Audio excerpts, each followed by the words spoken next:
PoK में आखिर चल क्या रहा है, पीओके में हलचल क्या है। दरअसल आप यकीन नहीं करेंगे कि पीओके में पाकिस्तान की सेना ने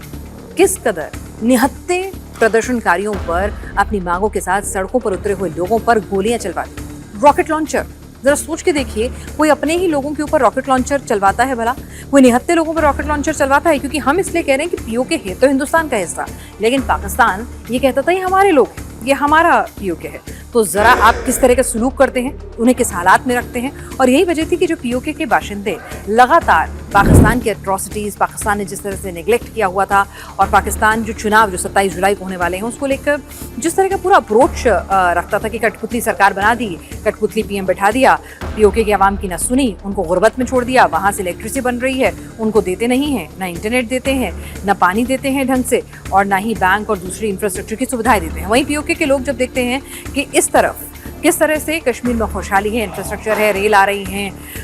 लगातार नए नए प्रोजेक्ट्स आ रहे हैं, पुल बन रहे हैं, नौकरियां हैं, मेडिकल कॉलेजेस खुल रहे हैं, इंटरनेट भी है, तो वहाँ पर सब कुछ आवाम में शांति है, अमन है, संपन्नता है, तो उनके अंदर भी रोष लगातार उठ रहा था। तो किस तरह से वो पाकिस्तान के सरकार के लिए, पाकिस्तान की सेना के लिए वहाँ पर जिसे कहते हैं ना बॉयल अप हो रहा था, एक आक्रोश, एक आक्रमण, और वो उनकी मांगे जो है किस तरह से वो अपने नेताओं के साथ हो रही एट्रॉसिटीज़ के बाद एक किसे कहते हैं कलेक्टिव तौर पर जो वो आए। इस बार की उनकी जो मुख्य मांगे थी वो तो मैं आपको आगे बताऊंगी, लेकिन किस तरह से वो कलेक्टिव तौर पर जब सामने आ गए तो उसके बाद आप देखिए कि उन्होंने अल्टीमेटम दिया हुआ था कि हमारी जो मांगे हैं आप उन्हें पूरा कीजिए, नहीं तो हम मुजफ्फराबाद में जो आपने एक फर्जी असेंबली बना रखी है ना नाम पर कि हाँ हमने पीओके में सरकार भी है, सब कुछ है, तो वहाँ पर हम रावलकोट से वहाँ पर मार्च करेंगे, और डेडलाइन दी हुई थी कि आप इस महीने में पाकिस्तान की पूरी फौज यहाँ से हटा लीजिए, हमें पाकिस्तान की फौज नहीं चाहिए, हमें पाकिस्तान से आज़ादी चाहिए, हमें आपका नामो निशान नहीं चाहिए, आप हमें आज़ाद कीजिए, हमें बख्शिए, पाकिस्तान की सेना यहाँ नहीं रहेगी। पीओके के बाशिंदों ने खुद पूरे इलाके में बैरिकेडिंग करके ऑब्स्टेकल्स डाल के पूरी कोशिश की हुई थी कि किस तरह से पाकिस्तान की सेना की मूवमेंट वहाँ रोकी जाए। लेकिन जरा जनाब देखिए कि पाकिस्तान की सेना न सिर्फ वहाँ पर आती है बल्कि इस पूरे आंदोलन को कुचलने की, दबाने की कोशिश करती है। मासूम बच्चियों पर, महिलाओं पर, बुजुर्गों पर भी जो इस आंदोलन का हिस्सा होते हैं, खुलकर पाकिस्तान की सेना के खिलाफ बोल रहे होते हैं, उनके खिलाफ भी दमनकारी नीति अपनाती है। जब डेडलाइन खत्म हो जाती है तो आवाम सीधे सीधे कहता है कि प्रदर्शनकारी जो शांतिपूर्ण तरीके से मार्च कर रहे थे कि हम जाएंगे और हम मुजफ्फराबाद तक कूच करेंगे। 15 जुलाई को उन्हें मुजफ्फराबाद पहुंचना था पैदल कूच करते हुए, और शांतिपूर्ण तरीके से कि भाई या तो पीओके खाली करो, नहीं तो अब जनता आती है। तो उसके बाद क्या किया आप बताइए?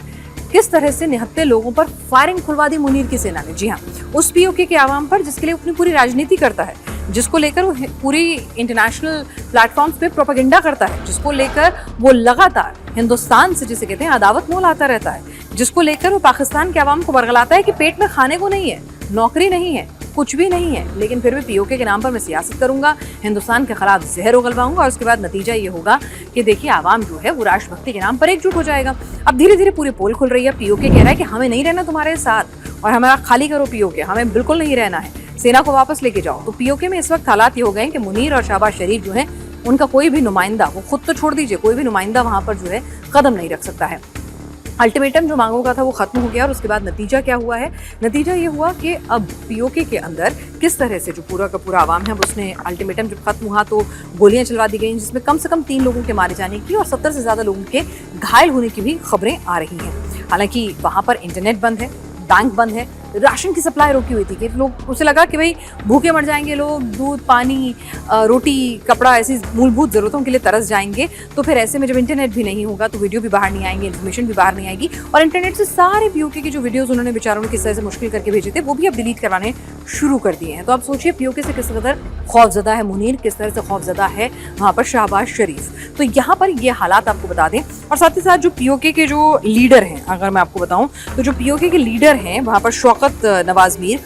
किस तरह से उनको फायरिंग के बाद गिरफ्तार किया गया, फिर उनके घर से हिंदुस्तानी करेंसी के नोटों के बंडल दिखाए गए और कहा गया कि आप जो हैं दरअसल क्या कर रहे हैं, आप हिंदुस्तान के इशारे पर उनके लिए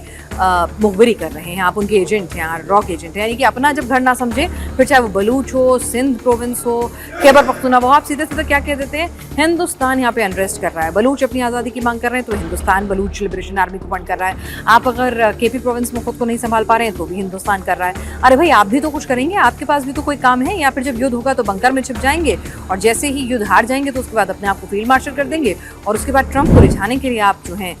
सेल्समैन बन के उसके पास पहुंच जाएंगे। तो इससे इतर आप कर क्या रहे हैं? अब पीओके की स्थितियां मैं आपको बताऊं कि अभी पीओके में स्थितियां क्या बन रही हैं, जरा आपको ये भी मैं समझाने की कोशिश करती हूँ। पीओके में इस वक्त आवाम जिसे कहते हैं ना, वो एकदम आर पार की लड़ाई के मूड में। उसने कहा पाकिस्तान की सेना, मुनीर का दखल किसी भी तरह से वहां पर बर्दाश्त नहीं किया जाएगा। साथ ही साथ पाकिस्तान की सरकार पर, वहां के नेताओं पर वो दमनकारी नीतियों के भी आरोप लगा रहे हैं। सबसे पहले समझिए कि आंदोलन किस बात को लेकर है, वो मैं आपको बता दूं। पीओके में पिछले कुछ समय से जम्मू कश्मीर जॉइंट अवामी एक्शन कमेटी JAAC के नेतृत्व में आंदोलन चल रहा है। शुरुआत तो जो थी आंदोलन की हुई थी कि आप हमें बिजली नहीं देते हैं, बिजली हमारे यहाँ बनती है, महंगे दामों पर सप्लाई करते हैं, इंटरनेट नहीं है, रोड्स नहीं है, राशन महंगा है, तो ये सब समस्याएं थी। लेकिन उसके बाद बिजली सस्ती हो, महंगाई पर नियंत्रण हो, आटा, ईंधन, दवाइयाँ जो हैं वो सस्ती मिले, स्थानीय संसाधनों का फायदा स्थानीय लोगों को मिले। ये नहीं कि आप कमाएंगे यहाँ से और फिर पाकिस्तान के पंजाब में भेज देंगे, क्योंकि वहीं तो सारी आर्मी है, वहीं तो सारे लोग हैं। तो एक तरह से सभी पावर सेंटर वही है, वो खुशहाल रहना चाहिए, बाकी जाए पूरा पाकिस्तान तिल लेने। ये तो एटीट्यूड है।